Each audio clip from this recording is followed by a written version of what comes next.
সারা বিশ্বের বিভিন্ন দেশে ছড়িয়ে ছিটিয়ে আছে প্রবাসী ব্যবসায়ী ও শ্রমিক ভাই বোনেরা। তাদের দক্ষতাকে কাজে লাগিয়ে শ্রম, ঘাম ও অশ্রু বিসর্জনের মাধ্যমে এদেশের অর্থনীতিতে তারা ব্যাপক ভূমিকা রাখছে। আমাদের দেশের অর্থনীতির চাকা সিংহভাগ সচল থাকে প্রবাসী ভাই বোনদের কল্যাণে। তাদের এই ত্যাগের ফলস্বরূপ রেমিটেন্স আয়ে বাংলাদেশ বিশ্বে ৭ম স্থানে রয়েছে। বাংলাদেশ ব্যাংকের তথ্যে জানা গেছে 2022 সালে রেমিটেন্স আয় ছিল $21.28 বিলিয়ন। 2021 সালে তা ছিল $21.74 বিলিয়ন। সদ্য বিদায়ী 2023 অর্থ বছরে প্রবাসীরা দেশে $21.00 বিলিয়ন পাঠিয়েছেন। 2022-23 অর্থ বছরে সৌদি আরব থেকেই সবচেয়ে বেশি রেমিটেন্স আসে বাংলাদেশে।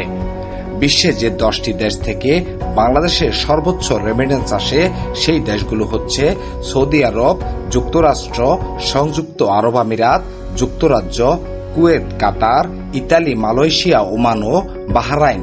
এই দেশগুলো থেকে 2022-23 অর্থ বছরে যে পরিমাণ রেমিটেন্স এসেছে তা উল্লেখ করব।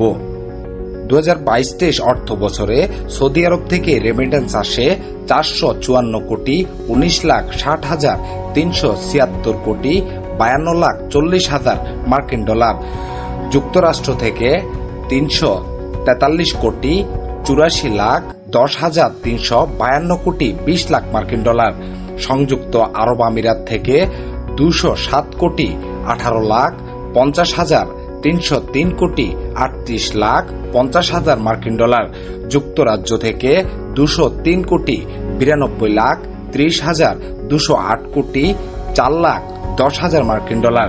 কুয়েত থেকে আসে 168 কোটি 95,90,155 কোটি 52,40,000 মার্কিন ডলার।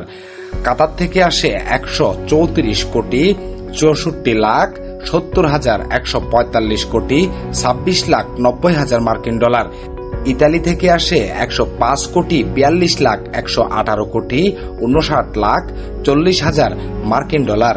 মালয়েশিয়া থেকে আসে 102 কোটি 18,50,112 কোটি 58,60,000 মার্কিন ডলার। আর ওমান থেকে আসে 89 কোটি 74,79 কোটি 6,50,000 মার্কিন ডলার।